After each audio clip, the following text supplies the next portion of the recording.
하나님 말씀 보겠습니다. 하나님 말씀은 요한계시록 3장입니다.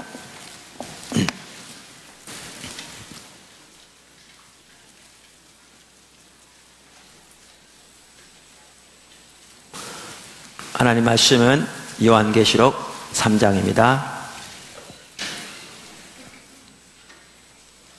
14절, 라오디게아 교회의 사자에게 편지하라.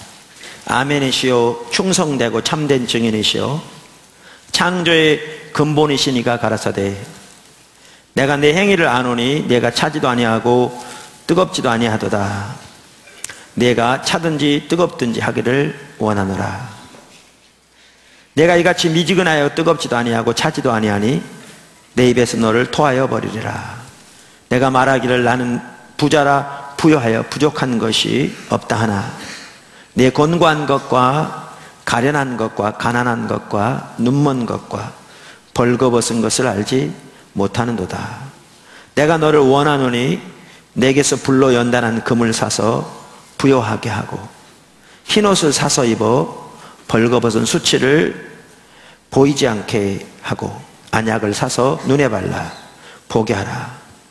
무릇 내가 사랑하는 자를 책망하여 징계하노니 그러므로 내가 열심을 내라. 회개하라. 볼지어다 내가 문 밖에 서서 두드리노니 누구든지 내 음성을 듣고 문을 열면 내가 그에게로 들어가 그와 더불어 먹고 그는 나와 더불어 먹으리라. 이기는 그에게는 내가 내 보좌에 함께 앉게 하여 주기를, 내가 이기고 아버지 보좌에 함께 앉은 것과 같이 하리라. 귀 있는 자는 성령이 교회들에게 하시는 말씀을 들을지어다. 아멘. 우리가 비전에 대해서 살펴보다가 회복과 부흥을 위한 비전을 살펴보려고 했는데, 그러려면 우리의 현실을 보아야 그 비전을 살펴보는 의미가 있겠더라고요. 그래서 요한계시록 3장에 나오는 라오디게아 교회의 모습을 보면서 우리의 현실을 지금 살펴보고 있습니다. 그러니까 라오디게아 교회의 모습과 오늘날 우리의 모습이 너무나 흡사하거든요. 그리고 저는 사실 1시간에 걸쳐서 이것을 개략적으로 살펴보려고 했는데, 그렇게 살펴보면 여러분이 그 진정한 심각성을 못 볼 것 같더라고요. 그래서 하나하나 지금 살펴보고 있습니다. 오늘날의 교회는 라오디게아 교회처럼 정말 심각하게 하나님의 임재가 거쳐 있는 교회입니다. 오늘날의 교회는 라오디게아 교회처럼 정말 심각하게 하나님의 생명이 거쳐 있는 교회입니다. 오늘은 그 세 번째로, 오늘날의 교회는 라오디게아 교회처럼 정말 심각하게 영적으로 분별력이 가려진 교회입니다. 라오디게아 교회의 심각한 문제 중에 하나는 그들이 철저하게 눈먼 교회였다는 데 있습니다. 그래서 라오디게아 교회를 향해서 예수님께서 말씀하시기를 17절에 내 눈먼 것과, 그런데 그들은 그 사실을 몰랐습니다. 알지 못하는도다. 그래서 라오디게아 교회는 철저하게 영적으로 눈이 멀었기 때문에 하나님의 관점에서는 그들에게 칭찬할 것이 단 한 가지가 없는, 그렇게 심각하게 영적으로 타락한 교회였음에도 불구하고 자신들은 부자라 부요하여 부족함이 없다고 자부했습니다. 그러니까 하나님은 그들에게 너희는 가난하다 그랬는데, 그들은 말씀드린 대로 나는 부자라 부족하여, 그러니까 부요하여 부족함이 없다라고 자부했다니까요. 무슨 말이냐? 그만큼 하나님의 관점이 가려진 거죠. 그러니까 무엇이 참다운 부인지조차가 가려진 거죠.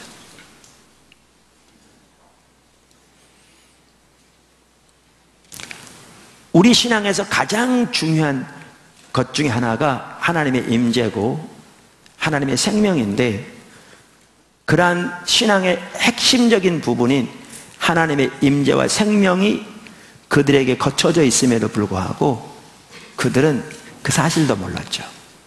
왜냐하면 하나님 앞에서 소중한 것이 무엇인지조차 모르고 있기 때문에 그랬습니다. 사실 우리 신앙생활에서 가장 중요한 것 중에 하나가 영적인 분별력입니다. 그런데 라오디게아 교회에는 그 영적인 분별력이 가려져 있었습니다. 가려져 있었습니다. 영적인 분별력이 가려지면 올바른 신앙생활을 하는 것이 불가능합니다.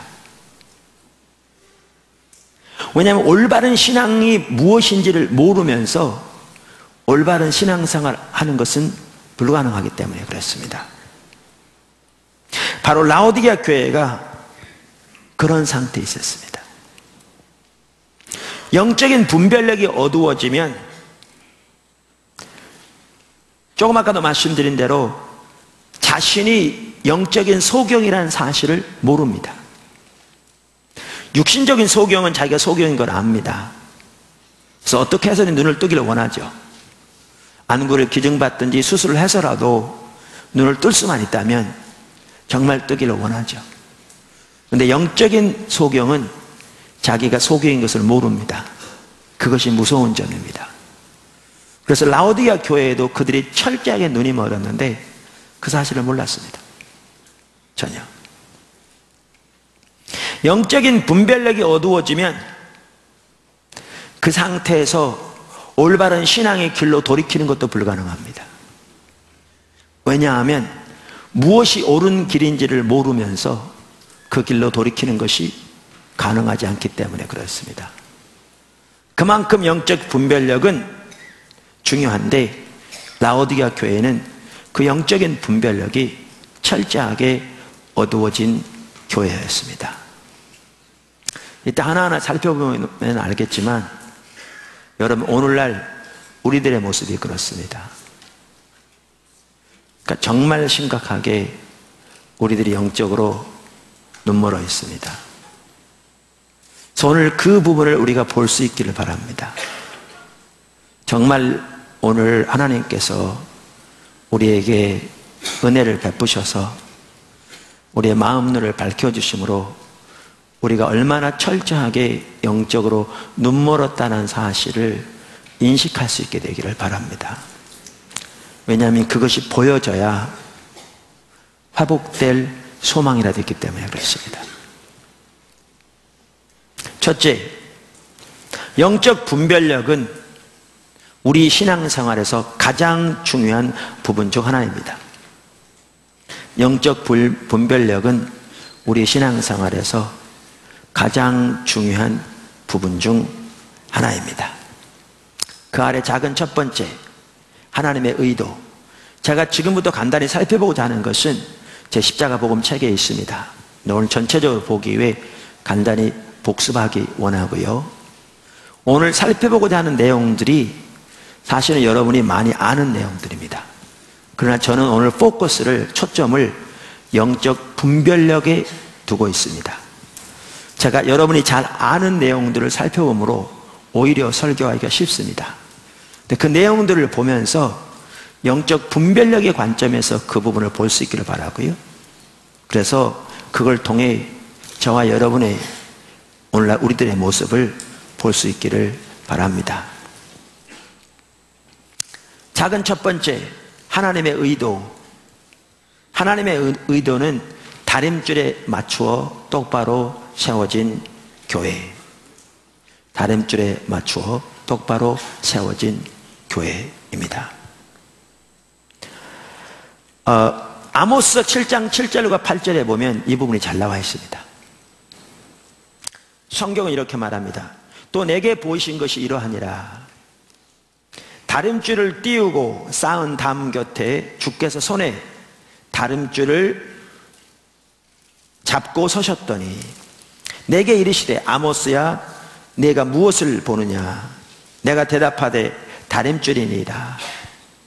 주께서 가라사대 내가 내 내가 다림줄을 내 백성 이스라엘 가운데 베풀고 다시는 용서치 아니하리니. 그러니까 선지자들에게 하나님께서 하나님의 뜻을 보이시는 방법 중에 하나가 환상이었잖아요.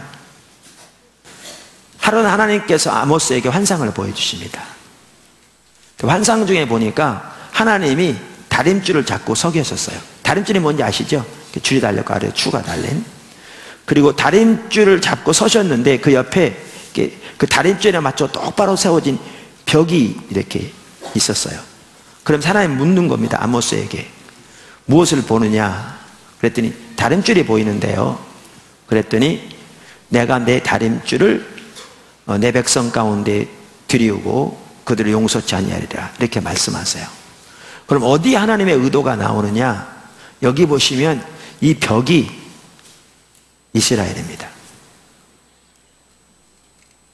하나님 백성이죠.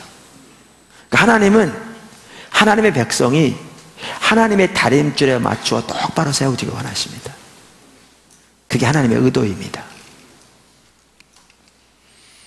여러분, 이걸 기억하셔야 합니다.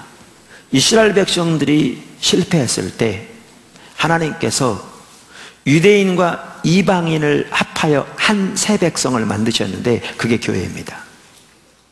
그래서 교회를 새 이스라엘이라고 그러죠. 우리는 유대인이 아님에도 불구하고 그렇기 때문에 아브라함을 우리 믿음의 조상이라고 신약 성경은 말하고 있죠. 그래서 신약적인 관점에서 볼 때 이 벽은 교회입니다. 하나님 백성인 교회입니다. 그렇다면 하나님은 하나님의 교회가 그리고 우리 한 사람 한 사람이 이 하나님의 다림줄에 맞춰 똑바로 세워지기를 원하십니다. 그게 하나님의 의도입니다. 이렇게 하나님의 다림줄에 맞춰 똑바로 세워질 때 거기에 하나님의 임재가 함께 할 겁니다. 하나님의 다림줄에 맞춰 똑바로 세워질 때 거기에 하나님의 생명이 넘칠 것입니다. 하나님의 다림줄에 똑바로 교회가 맞춰 세워질 때 음부의 권세가 이기지 못할 것이고 하나님의 놀라운 뜻이 그 안에 또 그 교회를 통해서 이루어질 것입니다. 하나님은 하나님의 다림줄에 맞추어 교회가 똑바로 세워지기를 원하십니다.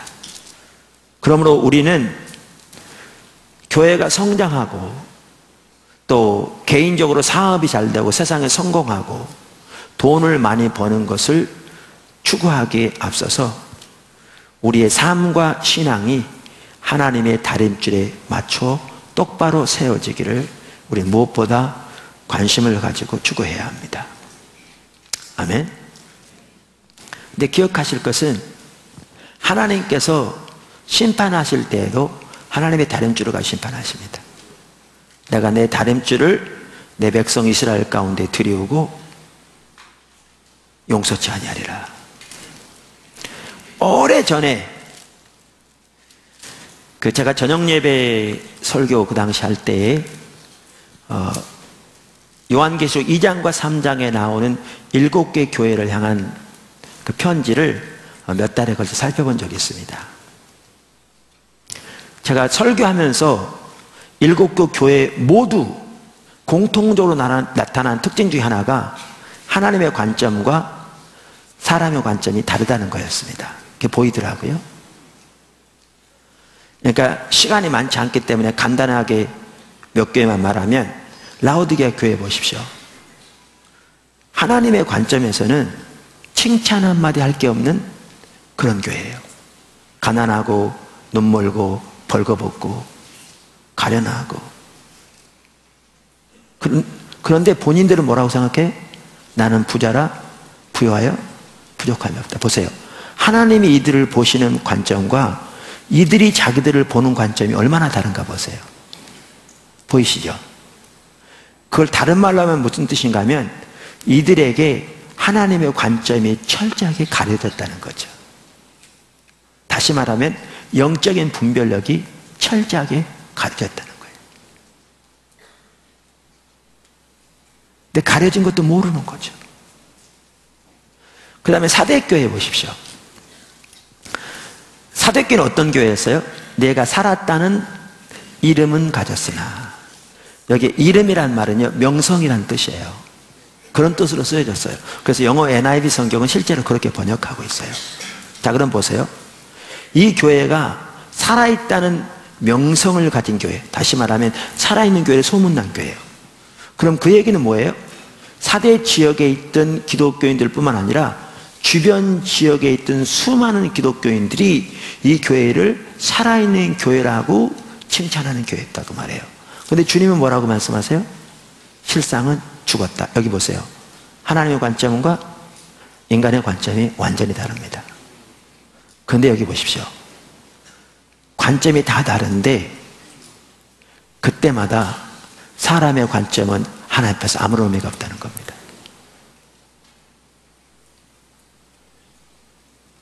아무런 의미가 없어요. 그리고 판단하실 때, 심판하실 때 하나님은 하나님의 다림줄을 가지고 가세요.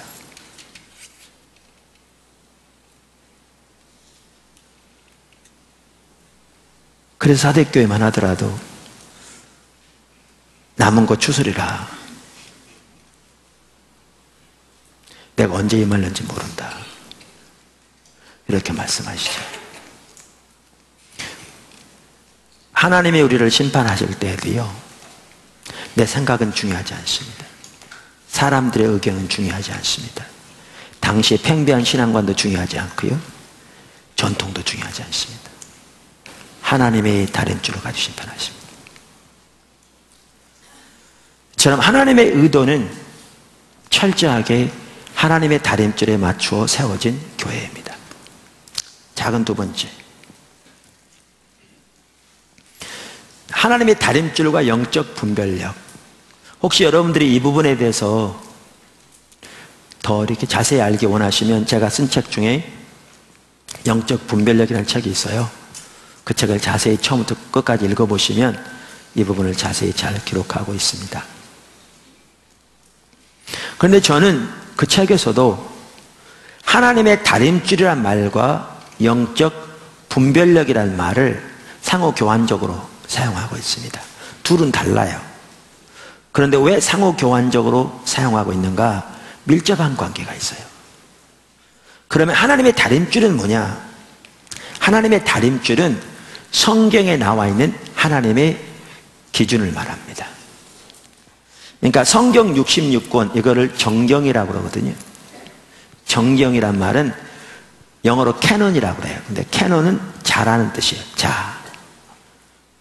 다시 말하면 이 성경이야말로 우리의 삶, 우리의 사역, 우리의 신학 등 우리 신앙의 모든 요소들이 옳은지 틀린지 또 무엇이 옳은지를 재는 기준이라는 겁니다. 그래서 성경을 정경이라고 부릅니다. 그래서 하나님의 다림줄이란 말은 성경에 나와 있는 하나님의 기준을 말합니다. 그럼 영적 분별력은 뭐냐? 성경에 나와 있는 하나님의 기준을 볼 수 있는 하나님이 주시는 영적인 안목을 말해요. 하나님이 주신 영적인 안목. 무슨 말이냐? 하나님의 기준은 성경에 기록되어 있는데요, 하나님이 우리의 마음 눈을 밝히셔서 성령으로 우리에게 영적 분별력을 주셔야 성경에 나와 있는 하나님의 기준이 보여요.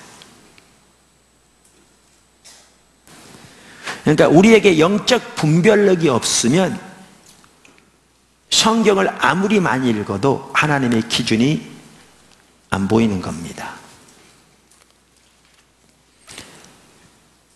영적 분별력을 위해서 성경을 잘 아는 것은 매우 중요합니다.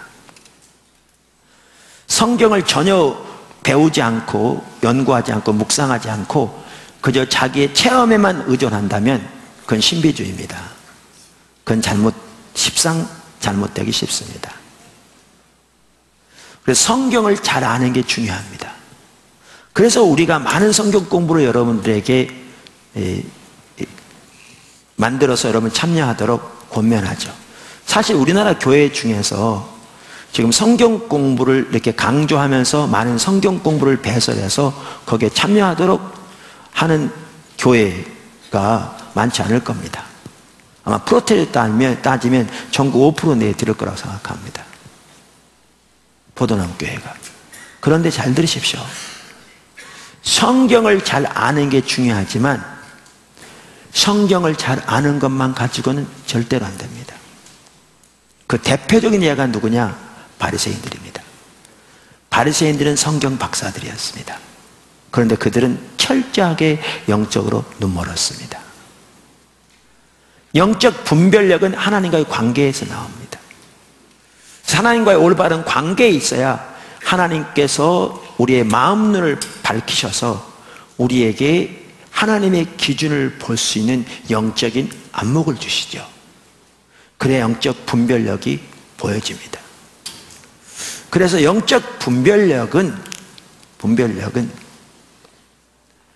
하나님의 다림줄을 볼 수 있는 영적인 안목을 말합니다. 세 번째, 작은 세 번째입니다. 하나님 앞에서는 하나님의 다림줄만 통합니다. 아까 사대교회 얘기도 잠깐 나눴습니다. 하나님은 주권자시기 때문에 하나님 앞에서는 하나님의 다림줄만 통합니다. 관계 중심 전도라는 책이 아주 좋은 책인데요. 우리는 아주 중요시 여기는 책 중에 하나죠. 그 저자가 닥터 오스카 탐슨이라는 분입니다. 제가 사우스웨스턴에 처음 갔을 때 그분의 강의를 들었었고요. 그분이 소천하셨습니다. 그분은 전도를 많이 하신 분인데 그분이 그런 얘기를 하더라고요. 이렇게 서로 대화하면서 이렇게 관계를 열어서 이제 복음을 전할 때가 되었다고 생각되어지면 항상 제일 먼저 하는 얘기가 있답니다. 그게 뭐냐 하면 하나님은 주권자시기 때문에 하나님 앞에서는 하나님의 기준만 통한다는 말입니다. 왜 그러냐면 구원만 하더라도 사람들이 생각하는 바가 다 다릅니다. 어떤 사람은 헌금 많이 하면 구원받을 줄 알고, 어떤 사람은 선한 삶을 살면 구원받을 줄 알고, 어떤 사람은 심지어 아내가 교회 열심히 다니니까 자기도 구원받을 줄 알고, 다 다른 거죠. 근데 이 모든 사람들의 견해가 아무런 쓸모가 없습니다. 하나님은 주권자시기 때문에. 하나님은 구원을 받는 데 있어서 하나님의 기준만 통합니다. 하나님의 기준만. 그래서 제가 구원을 가지고 이 비유를 많이 얘기하는데요. 왜 그렇게 얘기하느냐 하면 구원은 너무나 기본적인 것으로서 대부분의 성도들이 그 정도는 잘 알고 있기 때문에 제가 쉽게 이해하라고 예를 드는데, 사실 설교하다 보면 가장 쉬운 것도 모르는 경우가 많더라고요. 그만큼 심각하죠. 어떤 사람이 전혀 예수를 안 믿는데 오늘 가만히 생각해 보니까 조물주가 계신 것 같아요. 그리고 자기 인생을 돌아보니까 너무나 못 살았어. 내가 하나님을 믿어야지. 그래가지고 가까운 교회를 새벽 기도부터 가기 시작했습니다. 어떻게 그냥 가? 그래서 자기의 그 많은 재산을 팔아서 반을 교회 헌금했습니다. 그리고 아침마다 나와서 자기 그동안 사는 삶에서 인생을 돌아보면서 잘못된 죄를 자기가 잘못됐다고 생각하는 말을 회개합니다. 그럼 그 사람 구원받겠냐고요? 못 받죠. 귀한 일이죠. 근데 못 받아요. 왜 구원 못 받아요? 구원받는 유일한 길은 우리를 위해 십자가에 돌아가신 하나님의 아들 예수 그리스도를 발견하고 그분을 내 삶의 구주와 주님으로 내 마음속에 내 삶 속에 영접하는 믿음을 통해서만 받기 때문에 그 헌신은 뛰어날지 몰라도 하나님의 기준에 합하면 아무런 의미가 없는 거죠. 그래서 구원 못 받아요. 이처럼 하나님 앞에서는 하나님의 다림줄만 통합니다. 하나님의 다림줄. 자, 이와 같이 우리 신앙생활에서 가장 중요한 요소 중에 하나는 영적 분별력입니다. 아멘. 자, 큰 두 번째입니다. 큰 두 번째. 신앙이 타락하면 영적 분별력이 어두워집니다.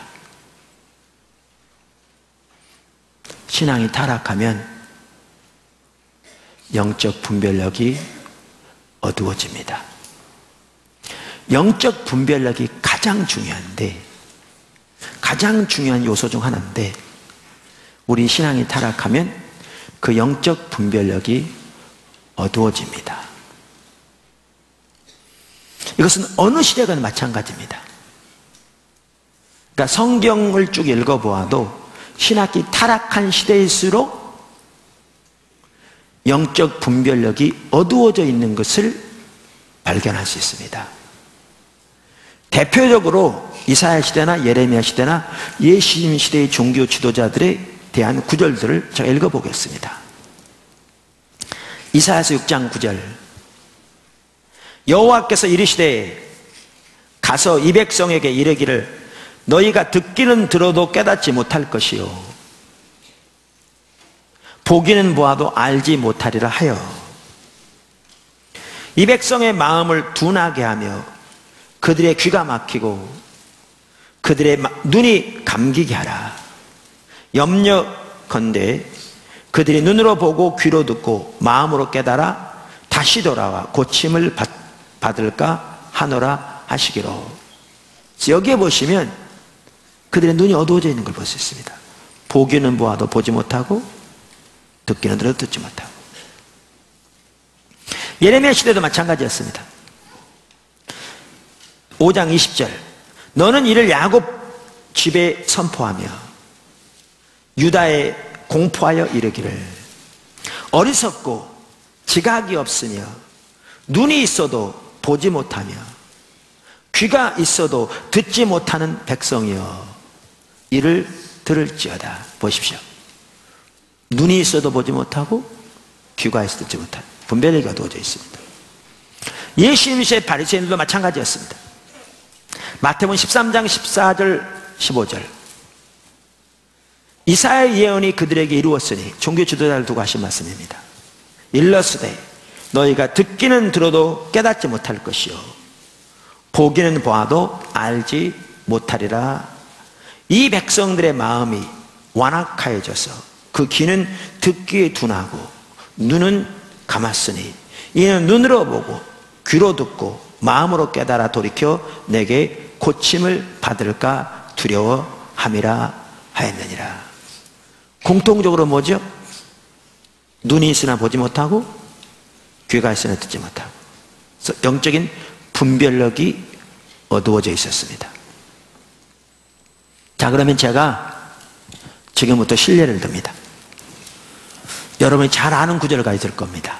수없이 많이 살펴봤던 영적 분별력 차원에서 이 구절을 보십시오.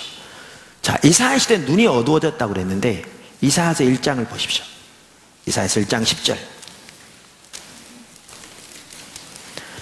우리가 이 시리즈를 살펴보면서도 얼마 전에도 이 구절을 보았기 때문에 여러분 대부분은 잘 아시는 구절입니다.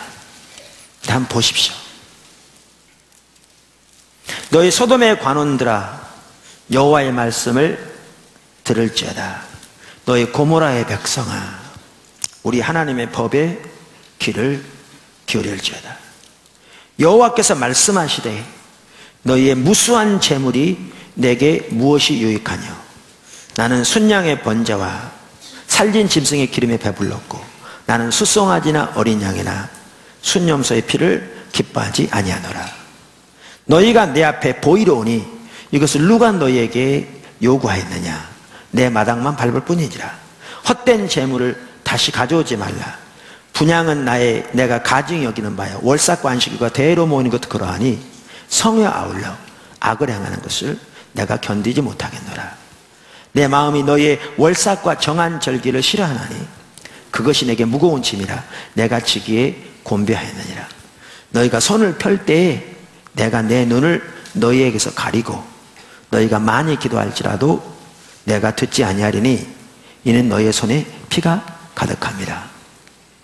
여러분, 성경을 읽을 때 성경을 통해서 하나님이 말씀하신 말을 이해하려면 반드시 뭐를 기억해야 되냐면 성경은 하나님의 관점에서 쓰여졌다는 사실입니다. 지금 이사야서 1장이요, 하나님이 이사야를 통해서 그 시대에 말씀하신 건데 하나님이 그 시대를 보시는 관점을 지금 말하고 있습니다. 그걸 기억하셔야 합니다. 자, 그럼 여기 보십시오. 제가 이 구절을 가지고 자주 얘기하듯이 그들이 그 당시에 이스라엘 백성들이 하나님께 어떻게 예배를 드렸는가를 보시라고요. 그들은 안식일을 철저히 지켰고요, 그들은 월삭, 매월 첫날 특별할 예배를 드리는 월삭 예배를 철저히 드렸고요, 그들은 모든 대회와 절기를 철저히 지켰습니다. 하나님께 나올 때 순염소, 순송아지, 어린 양 등 성경에 규정한 제물들을 무수히 드리되 가장 살지고 가장 소중한 것을 무수히 드렸습니다. 그들은 많이 기도했습니다. 여러분, 이들이 성경에 기초해서 예배를 드렸다는 사실을 기억하셔야 합니다. 성경은 한번 펴시죠. 민수기 28장. 성경 한번 다 펴십시오. 1절부터 보면 날마다 하나님께 드릴 제사를 말하고 있습니다. 자, 9절을 보면 안식일에서 말하고 있습니다. 안식일에는 1년 되고 흠없는 순양 2마리와 고운 가루 10분의 2의 기름 섞은 소재와 그 전제를 드릴 것이니. 자, 11절부터는 그 월삭에 대한 얘기입니다. 개역 개정판에 초하루라고 된 것은 바로 월삭을 말합니다. 초하루에는 숫송아지 2마리와 순양 1마리와 1년 되고 흠없는 순양 7마리로 여호와께 번제를 드리되, 쭉 아래 나옵니다. 그래서 거기에 보면 매 숫송아지에는, 매 어린 양에는 쭉 나옵니다. 16절부터 보십시오. 유월절에 대한 내용이 나옵니다.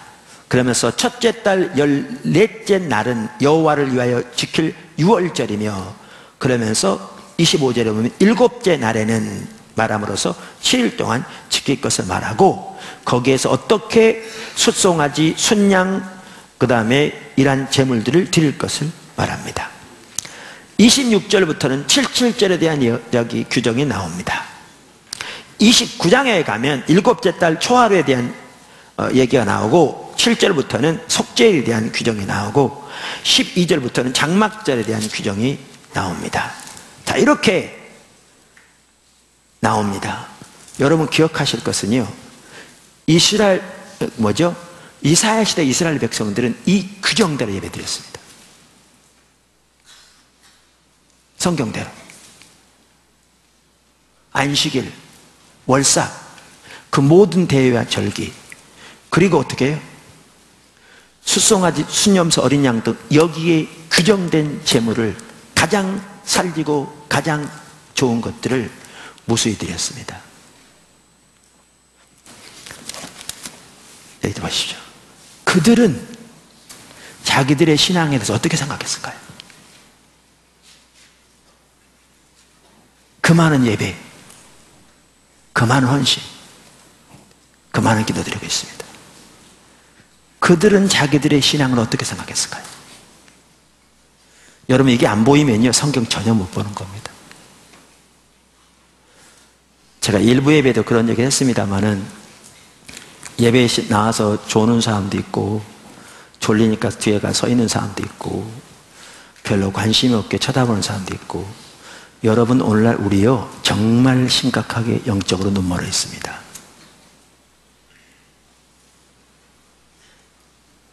정말 심각하게. 여기 보십시오.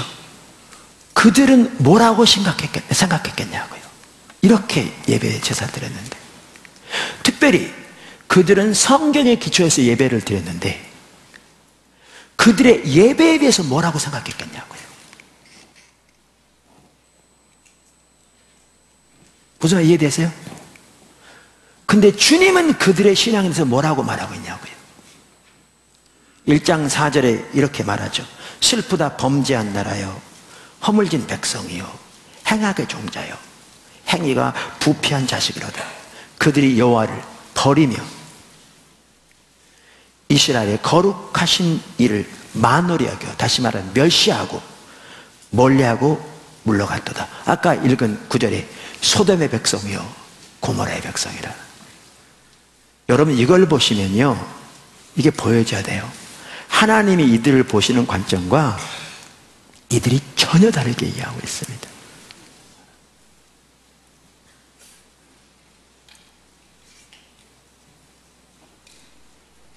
여러분 특별히 그들의 예배만 해도 그렇습니다. 이렇게 철저하게 하나님께 성경에 규정된 대로 예배를 드리는데 본인들은 자기들의 예배가 어떻다고 생각했겠습니까? 하나님이 안 받으시는 타락한 예배라고 생각했겠습니까? 그렇다면 그 엄청난 희생을 드릴 사람이 없겠죠. 아무도 정신 나간 사람 외에는. 본인들은 자기들의 예배가 무엇보다 성경에 기초한 하나님이 기뻐하신 예배라고 확신했을 겁니다. 그런데 성경은 뭐라고 말합니까? 아까 읽었던 9절 보셨잖아요. 뭐라고요? 11절, 이 예배가 내게 무엇이 유익하냐? 11절, 나는 너희 예배를 기뻐하지 않는다. 12절, 너희는 내 마당만 밟을 뿐이라. 13절, 헛된 재물, 이것은 내가 가증히 여기는 바다. 13절, 내가 견디지 못하겠다 너희들의 예배를. 14절, 내가 너희 예배를 싫어한다. 영어는 hate라고 써있어요. 증오한다. 내게 무거운 짐이다. 얼마나 다른가를 보십시오. 무슨 얘기인지 전혀 모르시겠습니까? 이들은 철저하게 눈멀어 있었습니다.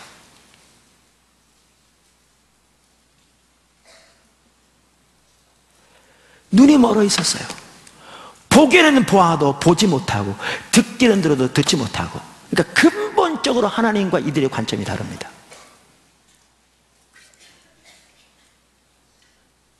그러니까 여러분 이들은 하나님께서 이사야 선지자를 통해서 아무리 그렇게 말씀하셔도 그 말을 절대 받아들일 수가 없었습니다. 왜? 그 말이 무슨 말인지 이해할 수 없었기 때문에요. 그래서 그들은 성경에는 안 나와 있지만 전승에 의하면 이사야를 톱으로 켜 죽인 겁니다. 왜냐하면 자기들은 누구보다 신앙생활을 잘한다고 자부하는데 하나님을 버렸다는 등, 소돔 백성, 고모라의 백성이라는 등 성경에 기초해서 이 엄청난 제사를 그대로 성경대로 드리는 자기들에게 하나님의 예배를 증오한다는 등 하나님의 예배를 이것이 가증한 것이라는 등 그야말로 그냥 엄청난 그 용어들을 사용해서 이렇게 말하니까 그래서 톱으로 켜 죽인 겁니다.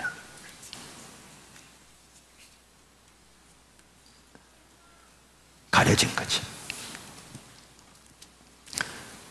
근데 문제는 여기에 있습니다.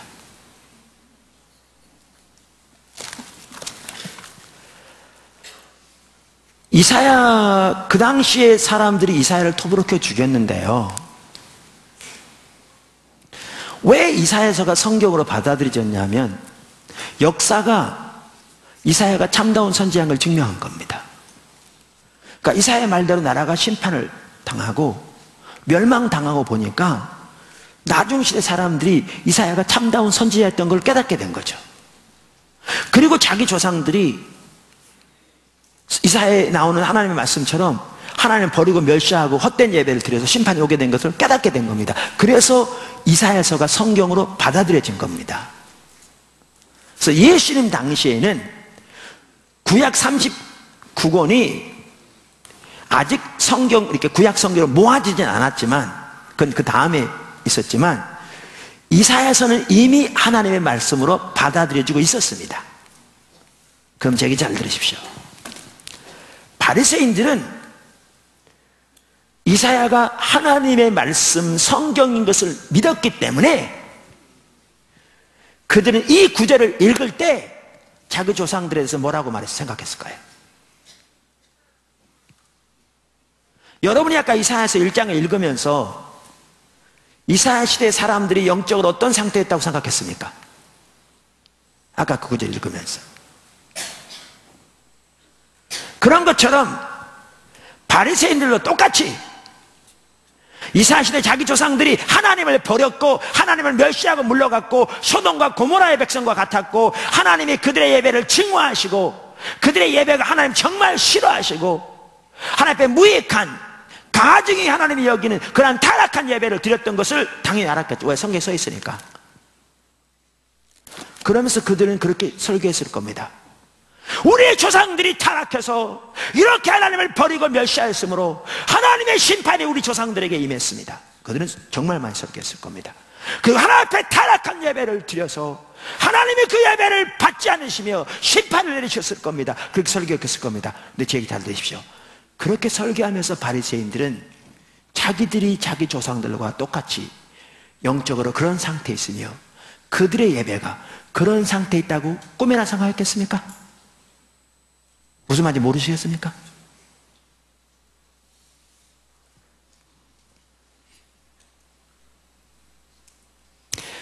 그건 상상할 수 없는 얘기죠.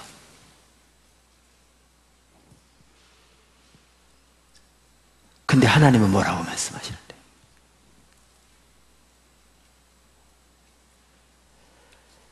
하나님은 뭐라고 말씀하시는데요? 아까 읽었던 구절만 하더라도 이사야가 너희에 대하여 잘 말하였도다. 이 말은 이사야 시대나 너희나 정확하게 똑같은 상태에 있다. 너희가 보기는 보아도 보지 못하고 듣기는 듣지 못함이라. 뿐만 아니라 여러분 이사야 시대에 이렇게 타락한 예배라고 써있는 이 예배를 읽으면서 예배가 이렇게 타락했으니 하나님의 심판이 왔다고 생각했겠지만 바리새인들이 그 예루살렘 성전에서 성대한 예배를 드리면서 자기들의 예배가 이렇게 타락했다고 꿈에나 생각했겠습니까? 근데 예수는 뭐라고 그러시는데요?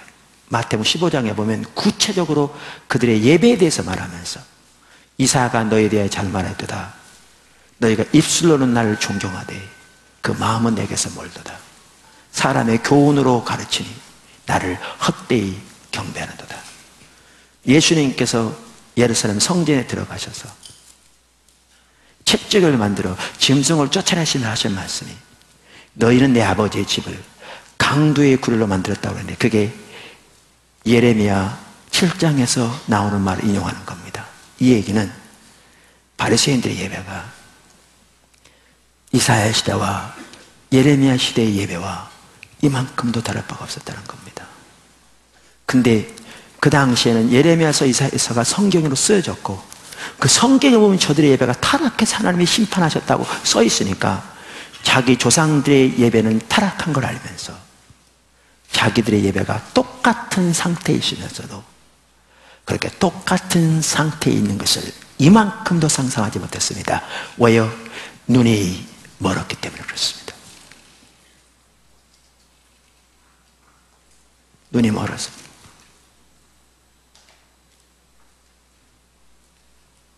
눈이 멀면 그렇게 됩니다.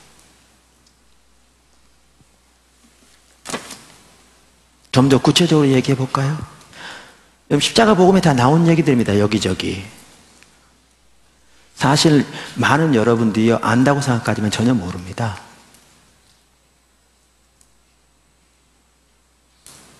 그런데 안다고 생각하니까 아니란 겁니다. 너무나 철저하게 눈이 멀어 있는데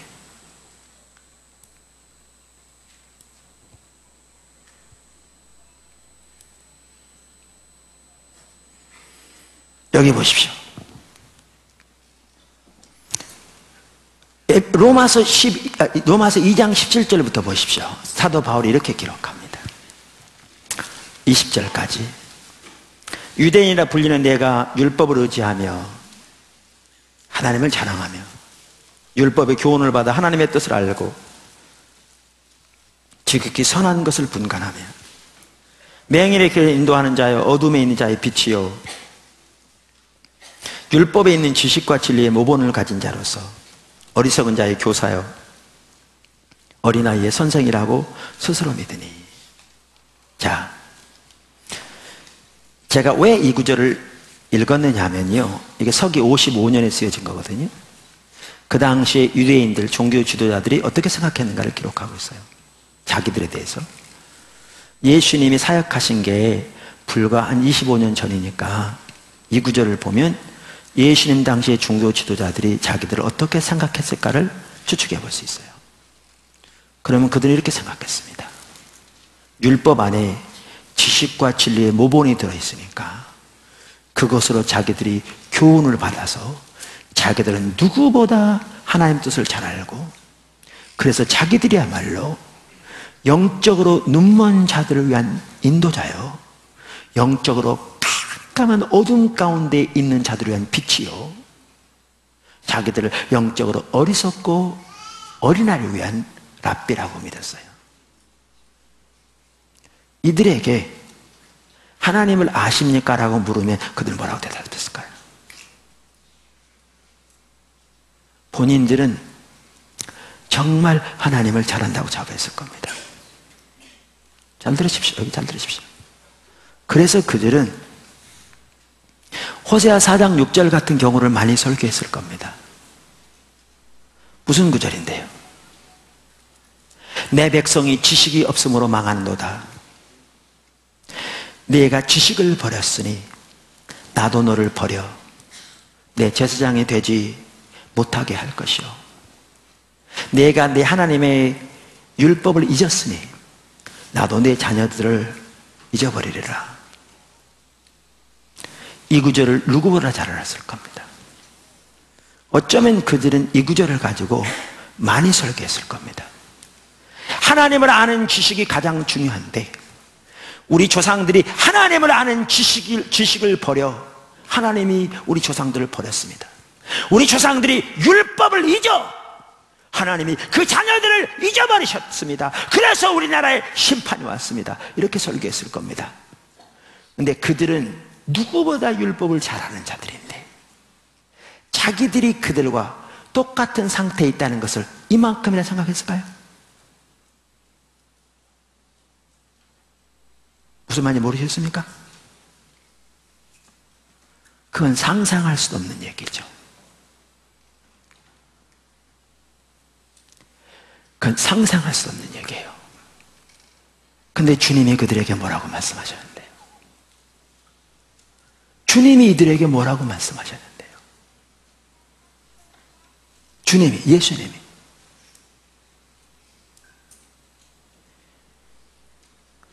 아까도 말씀드린 대로 이사야가 너에 대해 잘 말하였도다. 이사야와 호세아 시대는 같은 시대입니다. 다시 말하면 바리새인들이 호세아 시대와 정확하게 똑같은 상태라는 겁니다. 요한복음 5장 37절 38절은 구체적으로 말씀하시고 이렇게 말씀하셨습니다. 또한 나를 보내신 아버지께서 친히 나를 위하여 증언하셨느니라. 성경이 증언했다셨단 말입니다. 너희는 아무 때에도 그분의 음성을 듣지 못하였고 그분의 형령을 보지 못하였으니. 여기 보실래요? 왜 그러면 호세아 시대는 하나님을 아는 지식이 없어 이렇게 망했는데 이들이 그 구절을 가지고 설교하면서도 자기들이 영적으로는 그들과 정확하게 똑같은 상태에 있으면서도 왜 자기들이 그들과 전혀 같다는 사실을 왜 모르는 줄 아십니까? 그들은 하나님을 안다는 말이 무슨 뜻인조차 그 의미가 가려져 있었습니다. 영적인 분별력이 두어지니까.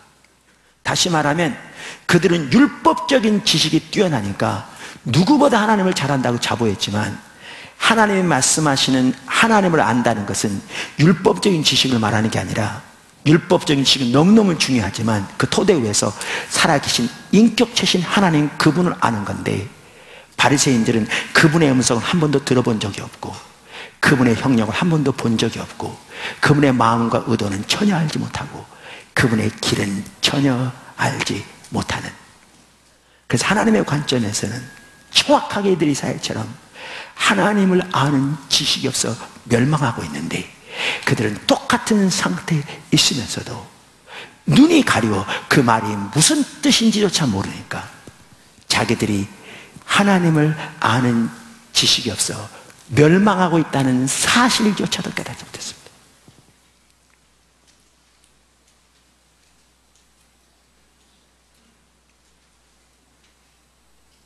그러니까 아까 보았잖아요. 자기들은 그렇게 율법적인 지식이 뛰어나기 때문에 영적으로 어둠 가운데 흑암 가운데 있는 자들이라는 빛이라고 자부했는데 주님은 그들에게 말씀하시기를 소경된 인도자여, 소경된 인도자여 이렇게 말함으로써 너희가 소경이라고 말하는 거죠. 근데 자기들은 자기가 소경이라는 사실을 꿈에도 인식하지 못합니다. 왜?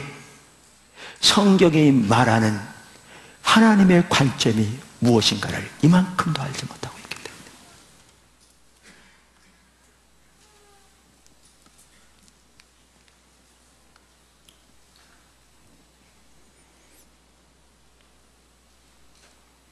여러분, 그 당시 바리새인들에게 하나님 사랑하십니까? 라고 물으면 뭐라고 그랬을까요? 그들은 안식을 정말 철저하게 지켰습니다. 안식일날 땅에다 침을 뱉어도 안 비볐다니까요. 비비면 그게 일이 되니까 그만큼 철저하게 지켰다니까요. 11조는 최소의 11조까지 다 드렸다니까요. 여러분 11조 안 드리는 게 신앙생활 잘한 게 아닙니다. 본질과 의식 살펴보았듯이 우리 가운데 의식마저도 없다면요, 우리 하나님 천리만에 떠난 겁니다. 하나님 사랑한다고 해서 11조도 안 드리면 거짓말이죠. 하나님 그 도둑질하는 건데. 근데 그들은 11조만 다 드린다고 신앙생활 잘하는 건 아닙니다. 그건 의식이죠. 근데 제 얘기는 바리새인들은 그렇게 철저하게 안식일을 지키고 11조를 드리고 그 당시 전통적으로 내려오는 613가지 규정들을 누구보다 철저하게 지켰습니다. 자, 이들에게 하나님 사랑하느냐고 물으면 뭐라고 그랬을까요?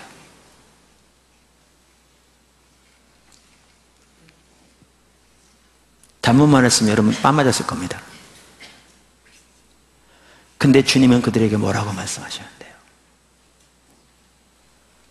요한복음 5장 42절에 나는 다만 너희 속에 하나님을 사랑함이 없음을 알았노라. 왜 이런 얘기가 나온 줄 아십니까?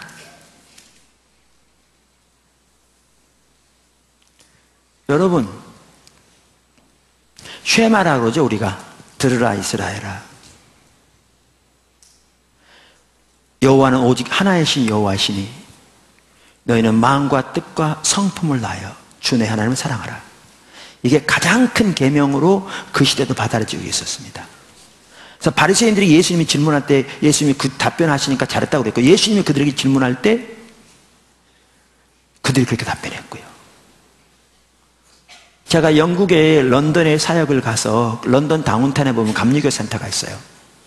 그 센터를 한번 집회 끝나고 방문했는데 1층에 예수님 당시에 그 풍물전을 하더라고요. 거기에 가보니까요, 서기관의 옷이 있는데 서기관들은 그 당시에 보니까 이마에다가 이렇게 네모난 박스 상자를 이렇게 달고 다녔더라고요. 그 속에가 뭐가 들은 줄 아세요? 그 쉐마가 들어있었어요. 손목액을 차고 다녔고요, 집에 그거를 입구에다 넣어놓고 살았고요. 여러분, 외식하는 서기관들과 바리새인이여 경문의 차는 넓게 하고, 이 말이 나는 무슨 말인지 몰랐더니 제가 어디 보니까 이 이마에다 이 붙이고 다니는 게 경문이랍니다. 근데 어떤 사람들은 자기가 더 경건한 것을 드러내기 위해서 이걸 크게 만든 거죠. 이게 경문의 차를 넓힌 겁니다. 그만큼 그들은 쉐마 구구절을 잘 알았습니다. 가장 많이 강조했고, 그래서 그들은 하나님을 그렇게 사랑하기 위해서 침을 뱉어도 안 비빈다고 생각했을 것이고, 613가지 누구보다 철저히 지키니까 하나님 사랑한다고 생각했죠. 근데 주님은 뭐라고 말씀하시냐면, 너희가 전혀 하나님만 사랑한다. 이 말은 무슨 말인지 아세요?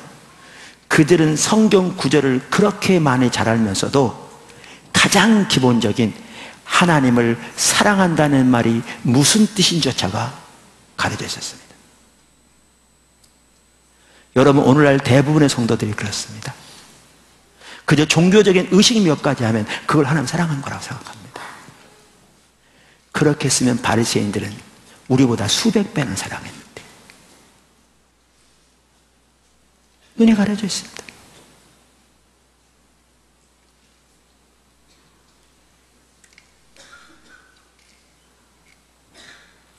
요한복음 5장 보십시오. 45절. 내가 너희를 아버지께 고발할까 생각하지 말라. 너희를 고발하는 이가 있으니 곧 너희가 바라는 자 모세니라. 여기에 너희가 바라는 자 그랬는데요, 영어 NIV 성경에 보면 이 구절을 뭐라고 번역하고 있냐면 너희가 그 위에 너희의 소망을 두고 있는, 이렇게 되어 있어요. 여러분, 그 당시 바리새인들이요, 아까 로마서에 보면 뭐라고 그랬죠? 율법을 의지하며 산다고 자부했다고요. 그러니까 예수님 당시도 그랬을 거예요. 여기요, 그들은 자기들의 소망을 율법에 두었어요. 예수님 인정하실 만큼.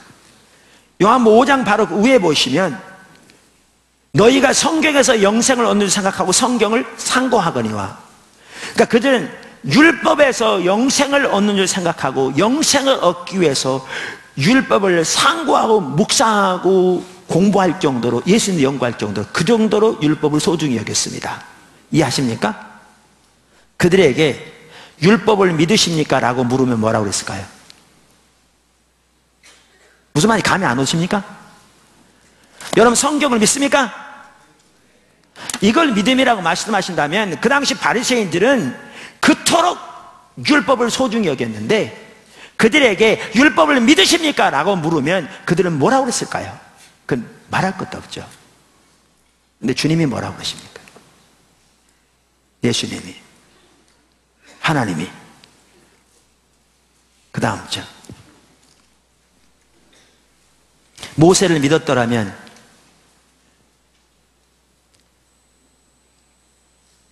또 나를 믿었으리니 이는 그가 내게 대하여 기록하였습니다. 그러나 그의 글도 믿지 아니하면서 어떻게 내 말을 믿겠냐? 율법 안 믿었다고요? 안 믿었다고요? 그럼 우리는 이렇게 생각해요. 아, 이제 보니까 바리새인들이 율법을 안 믿었구나. 아, 그러니까 심판이 왔지. 근데 우리 하나님 말씀 믿으니까 저러다 다르다고 생각해요. 여러분, 그렇게 생각하시면 여러분이 소경의 우명입니다. 바리새인들이요, 지금 말씀드렸잖아요. 우리보다 성경을 훨씬 더 소중히 여겼습니다. 근데 이 말은 무슨 말인데요? 그들은 하나님의 말씀을 혹은 하나님을 믿는다는 말이 무슨 뜻이냐조차도 몰랐습니다. 오늘날 대부분의 성도들처럼. 우리는 하나님에 관한 성경적인 교리를 그대로 믿으면 그걸 믿음이라고 생각합니다. 바리새인들이요, 그것에 대해서는 우리보다 수십 배, 수백 배 뛰어났습니다.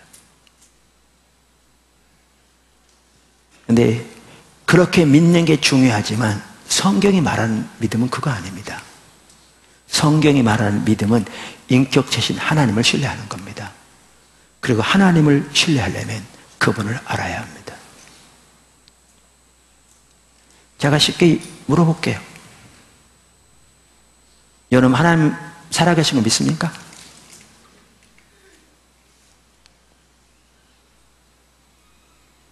하나님 살아계신 거 믿습니까?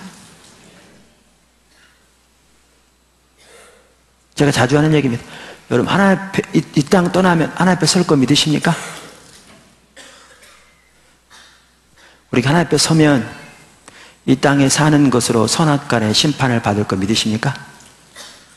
구원은 믿음으로 받지만 우리의 이 땅에 행한 것으로 선악간에 하나님 앞에서 심판을 받을 것을 믿으십니까? 여러분 왜 믿는다고 그런 줄 아십니까? 사람들이 여기에 나와 있는 그 교리를 믿는다는 거죠.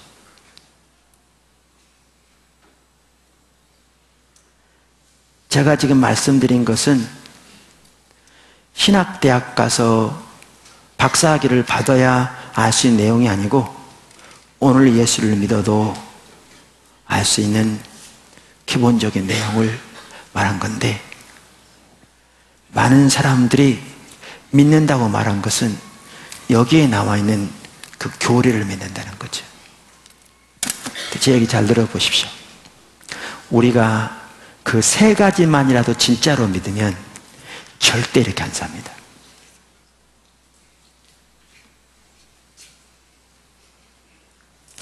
우리 목회자를 포함해서 이 세 가지만이라도 진짜로 믿으면 오늘날의 교회가 이렇게 되는 건 불가능합니다. 교리적으로 고백할지 모르지만 실제로는 전혀 안 믿는 겁니다. 그걸 두고 주님이 바리새인들에게 하신 말씀입니다. 너희가 율법도 안 믿으면서 어떻게 내 말을 믿겠냐? 안 믿는 겁니다.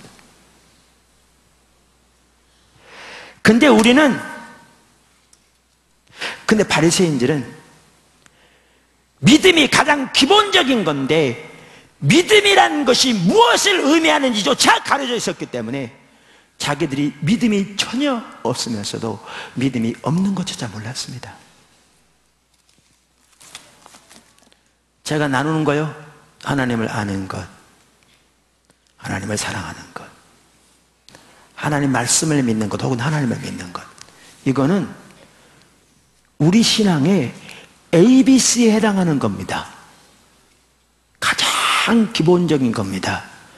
근데 이들은 신학 박사들이었는데 오늘날로 말하면 영적인 눈이 어두워지니까 그 가장 기본적인 것에서부터 하나님의 관점이 철저하게 가려졌습니다. 그러니까 이들이 절대로 올바로 신앙생활하는 것은 불가능했습니다. 이 시대가 그렇습니다. 오늘날이 그렇습니다. 정말 심각하게 그렇습니다.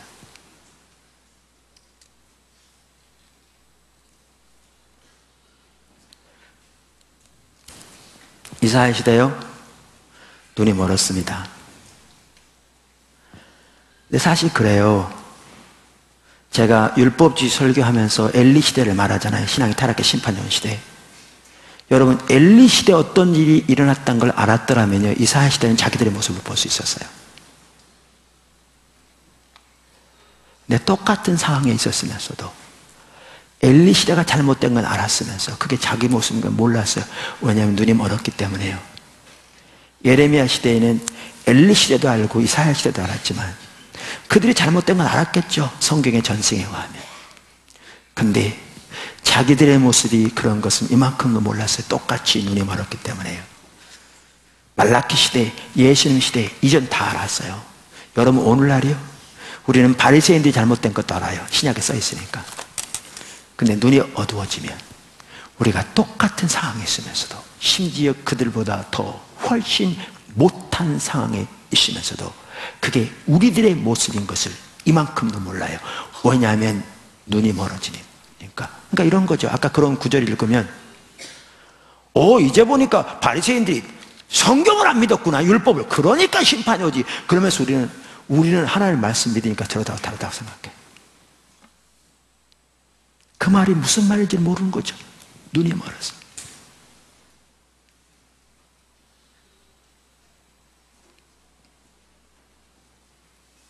열매는 그보다 심각한데,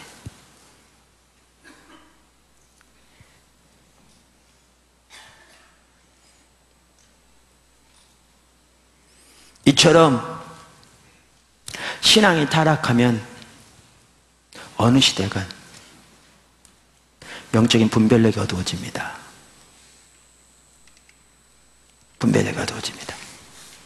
이건 어느 시대건 그렇습니다. 셋째,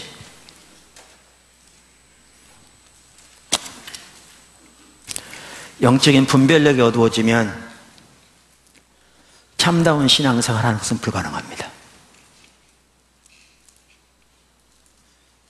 영적인 분별력이 어두워지면 참다운 신앙생활 하는 건 불가능합니다.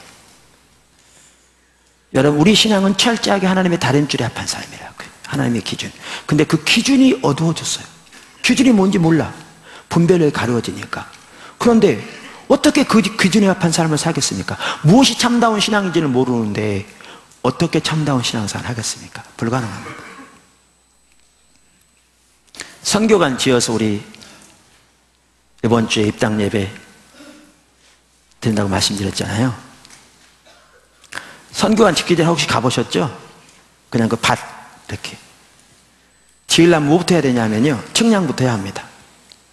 대지 경계가 어딘서부터 알아야 되고, 경계에서 건물이 어디 앉을 것까지 알아야 되죠.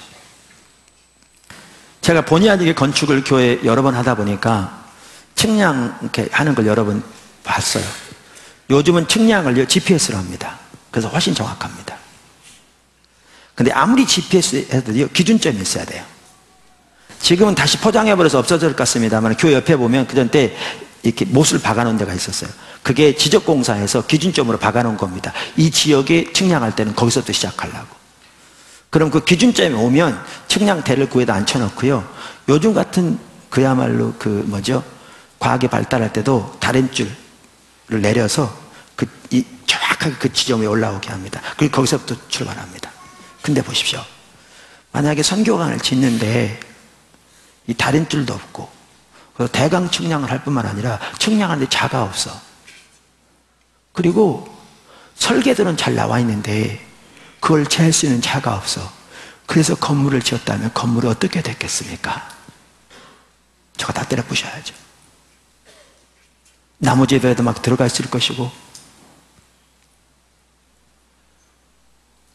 구청에서 나와서 검사하는데 설계도는 전혀 엉뚱하게 돼 있어서 건물 전혀 쓰지 못하고 때려 부셔야 할 겁니다. 기준이 가려지면 절대로 참다운 신앙생활 불가능합니다. 불가능해요. 뭐가 옳은 신앙인지 모르니까요.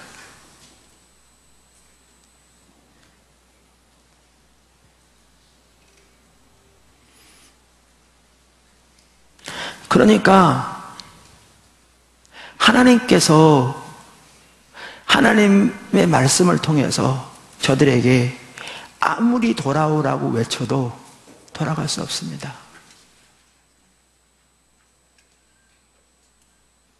그 말이 무슨 말인지를 모르니까요.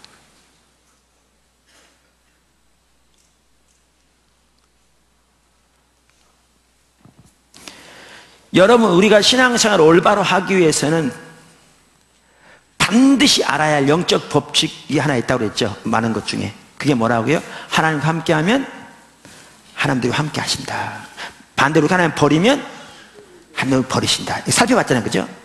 그래서 성경에는 여러 가지 모양으로 그걸 표현하고 있는데, 하나님께 가까이 하면 하나님도 가까이 하시고, 하나님을 찾으면 하나님 만남 받으시고, 하나님께 돌아오면 하나님도 돌아오신다. 반대로 하나님 멸시하면 하나님을 멸시하냐, 같은 뜻이라고 했잖아요. 그렇죠? 이해하시죠? 자, 그러면 이사야 시대를 보십시오. 아까 어떤 시대라고요? 안식일을 철저히 지키고, 월삭 예배를 철저히 지키고, 모든 대회와 절기를 성경대로 드렸다니까요. 그리고 성경에 나와 있는 그 재물 그대로 흠없고 살진 가장 좋은 짐승들을 무수히 드리고 많이 기도했어요. 자, 이들에게 하나님은 하나님과 함께하는 자와 함께 하시고, 하나님을 버리면 하나님 버리십니다, 이렇게 설교했으면 그들 뭐라고 그랬을까요? 할렐루야 아멘 했겠죠. 왜? 자기들이야말로 누구보다 하나님과 함께한다고 자부했겠죠. 하나님은 하나님을 존중하는 자를 존중히 여기고 하나님을 멸시하는 자를 경멸히 여기십니다 라고 이렇게 얘기했을 때, 이들은 뭐라고 생각했겠어요? 자기들이야말로 하나님을 누구보다 존중한다고 생각하기 때문에 하나님을 멸시하면 그 모든 예배를 드리겠냐고 생각했겠죠. 할렐루야 아멘 했겠죠. 근데 주님은 뭐라고 말씀하시냐고요? 패역한 백성이라고 말하면서 그들이 여호와를 버리며 만홀히 여겨 경멸하고 멀리 물러갔다. 무슨 말인지 아세요? 눈이 가려지니까 하나님의 말씀을 못 듣습니다. 자, 그럼 이렇습니다. 하나님의 관점에서 저들이 하나님을 버렸습니다. 우리 이미 본 것처럼 하나님의 관점에서. 성경 하나님의 관점에서 쓰여진 거라고요. 하나님께서 이사야를 통해서 저들에게 말합니다. 여호와께로 돌아오라. 그러면 내가 너에게 돌아오리라. 목이 터지라고 외칩니다. 그들이 들었을 때 뭐라고 생각했습니까? 그 말을 알아들을 수가 없는 거죠. 그것은 블레셋 사람들에게나 해당하는 얘기고 하나님을 모르는 우상을 숭배하는 애굽 사람들에게 그렇게 말하는 것은 이해하겠지만 자기들처럼 안식일마다 하나님께 성대한 예배를 드리고 그 많은 제사를 드리는 자기들에게 자기들은 하나님께 돌아갈 필요가 없다고 생각해요. 아무리 하나님께서 목이 터져라 저들에게 외쳐도 저들은 그 말을 전혀 들을 수가 없었죠. 그리고 돌아간다는 말 자체가 무슨 뜻인지도 몰랐겠죠. 신앙의 본질에서 하나님 떠난 것이 의식이 아무리 많아도. 그래서 돌아올 때도 호세아 6장에 우리가 여호와께로 돌아가자. 그럼 3절에 여호와를 알자. 신앙의 본질로 돌아가는 하나님께 돌아가는 건데 이들은 그 하나님의 관점이 철저히 가려졌기 때문에 자기들이 하나님을 떠났다는 사실도 모르니까 아무리 하나님께 돌아오라고 해도 돌아올 수 없는 거죠. 돌아올 수 없는 겁니다. 여러분, 말라기 시대가 그랬습니다. 여러분, 그래서 우리 신앙을 올바로 이해하려면 본질과 의식과의 관계를 올바로 이해해야 되는데 의식이 중요하다고요. 오늘날만 11조도 의식이고 뭐 이런 지금 예배 이 형식도 의식이고 다 의식이죠. 이거 여기 뭐죠? 여기 지금 성찬식도 의식이고 의식 중요하다고요. 문제는 의식들은 하나님을 알고 존재를 날 사랑하며 그 하나님께 친밀한 교제 그리고 하나님의 행하시는 거 우리의 온 사람을 동참하며 하나님의 길로 행하는 신앙의 본질을 위한 수단이라고요. 그래서 하나님 앞에서는 의식이 아무리 많아도 우리의 삶의 신앙의 본질에 떠나는 순간 하나님 버린 거라고요. 그리고 그 모든 의식이 아무런 의미가 없는.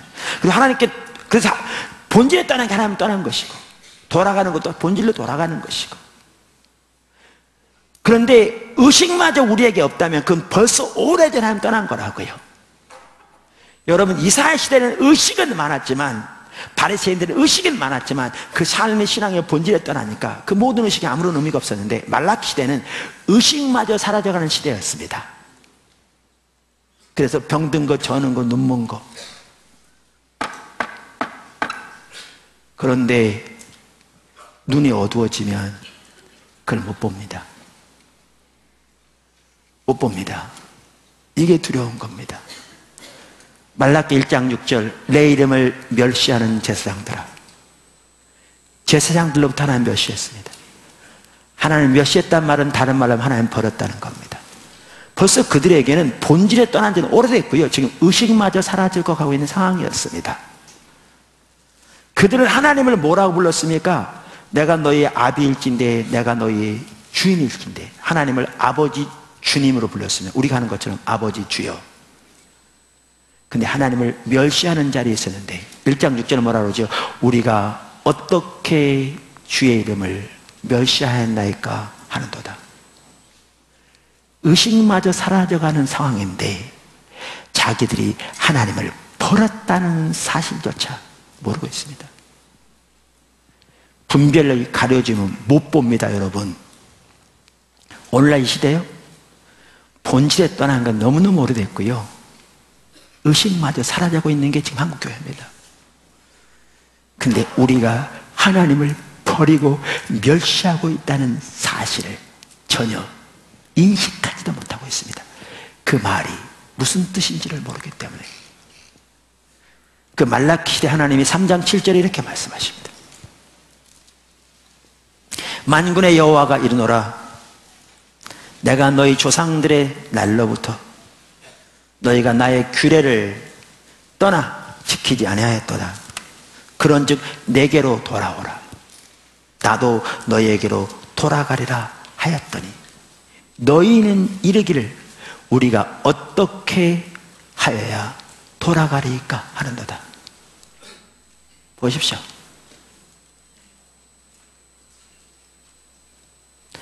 아무리 하나님께서 돌아오라고 외쳐도 분별력이 가려지니까 전혀 못 듣습니다. 돌아갈지를 모릅니다.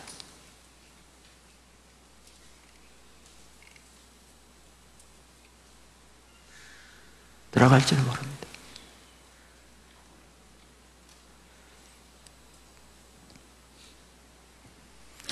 이걸 두고 예레미야 시대 하나님께서 그렇게 말씀하신 겁니다.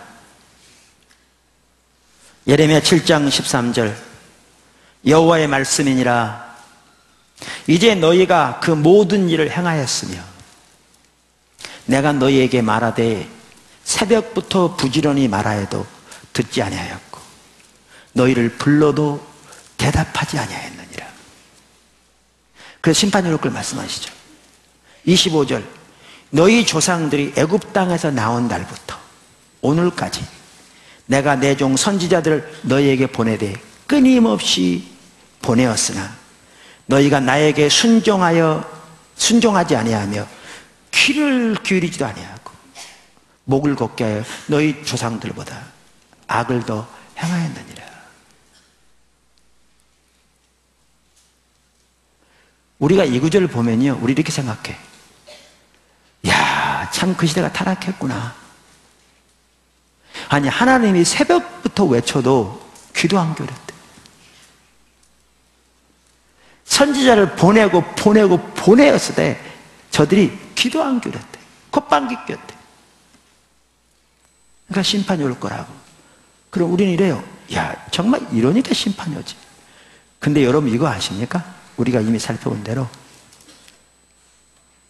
예레미야 23장에 보면요, 저들은 친구나 친척을 만나면 35절 37절 NIV는 그렇게 번역하고 있어요.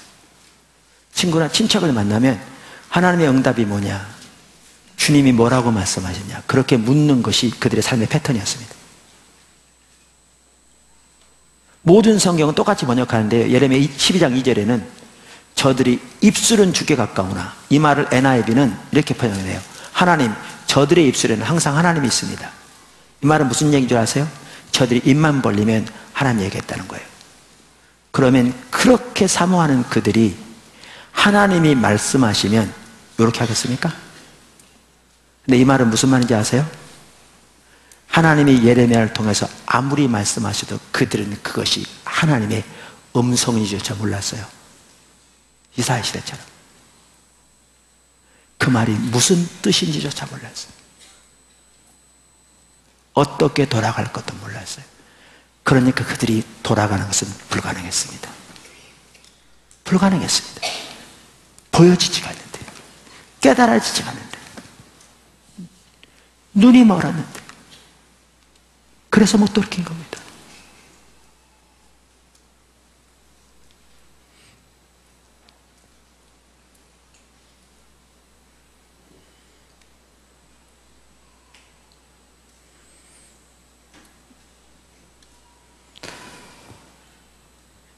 영적인 분별력이 어두워지면 절대로 참다운 신앙생활 못합니다.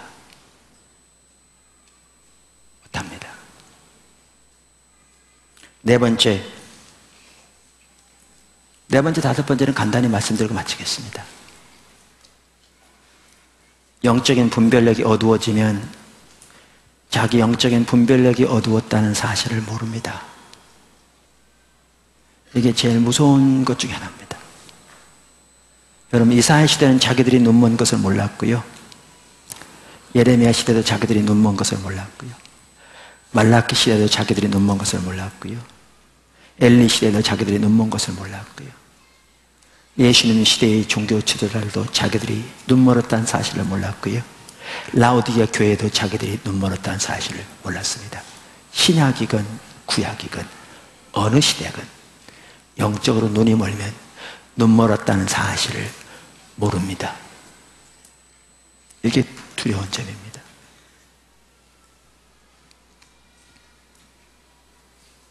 뭐와 똑같냐면 잠자는 사람이 잠자고 있는 사실을 모르는 것과 같습니다. 언제 비로소 자기가 잠들었다는 사실을 아느냐면 깨어난 다음에야 자기가 잠들었다는 사실을 압니다. 영적으로 눈먼 사람은 정말 하나님의 은혜로 그의 마음 눈을 밝혀 하나님의 길을 보게 해 주실 때야 비로소 자기가 눈멀었었다는 사실을 압니다. 그전에는 아무리 눈이 어두워도 그 사실을 모르게 되어 있습니다. 그게 무서운 점입니다. 그러면 눈먼 것을 어떻게 알 수 있느냐? 열매를 보면 알 수 있습니다.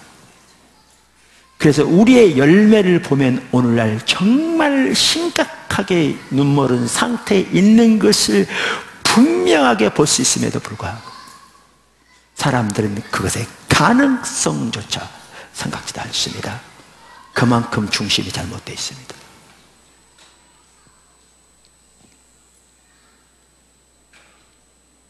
말씀드린 대로 좀 더 자세한 것은 특별히 올바른 마음의 자세가 필수인데 그 부분은 제 책을 보시고요. 그래서 바리새인들 보십시오.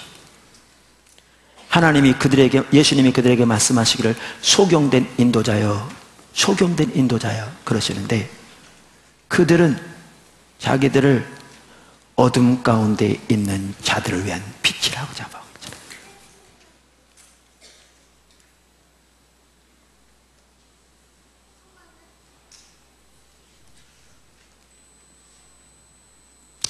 포도나무께 우리들 저는 예외가 아니라고 생각합니다. 우리 정말 심각하게 분별력 가려져 있습니다.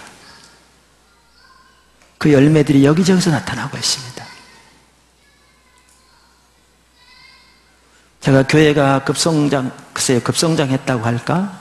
일반적으로 보면 성장이 빠르고 일꾼이 필요하고 그래서 어떨 때는 그래 훈련시키면 되지라고 생각하면서 그냥 일꾼 세우기도 했는데 뼈저리게 느끼는 것이 정말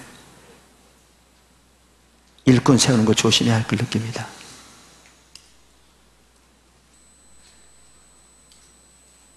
우리요 정말 분별력이 가려져 있습니다.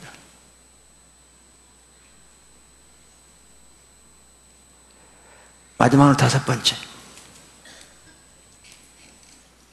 주님의 얼굴을 구해야 분별력이 열립니다. 갈라디아 교회에 왜 영적으로 눈멀었는데 그 사실도 모르는 자리에 갔느냐 하면 그들에게 주를 향한 열정이 없었기 때문에 그렇습니다. 이건 다음 주에 살펴볼 겁니다. 차지도 아니하고 뜨겁지도 아니하다. 여러분, 제가 말하는 것은 종교적인 그 열정을 말하는 게 아닙니다. 종교적인 열심을 말하는 게 아닙니다. 여러분, 이스라엘 시대요, 그들 종교적인 열심으로 정말 뛰어났습니다. 바리새인들은 더 말할 것 없이 종교적인 열심이 뛰어났습니다. 우리가 여러 번 살펴본 대로 엘리 제사장만 하더라도 종교적인 열심, 종교심에는 정말 뛰어났습니다. 엘리는 자기 두 아들이 죽었다는 소식을 들을 때보다 하나님의 언약궤를 빼앗겼다고 소식을 들었을 때 훨씬 더 큰 충격을 받을 만큼 종교심은 뛰어났습니다. 근데 그들 모두는 주를 향한 열정이 없었습니다. 인격체신 하나님을 알고자 하는 열망, 그분의 영광을 보기를 원하는 갈망, 그분의 뜻을 알아 그 가운데 행함으로 주님과 함께 있기 원해서 하나님 말씀 앞에 주님의 길을 구하여 주님의 목적을 구하여 주님을 구하여 사는 그 열망, 그것이 없었습니다. 주님을 향한 열망이 없으면 눈이 가려지게 되어 있습니다. 인간은 단 한 사람도 예외가 없습니다. 그래서 우리가 하나님의 얼굴을 집중적으로 구할 때 영적인 분별력이 주어집니다. 우리는 지금 정말 심각하게 하나님 그분을 찾아야 할 때입니다. 그래야 우리의 영적인 눈이 열리게 됩니다. 그래야 하나님과 동행하는 삶을 살 수 있습니다. 오늘 저는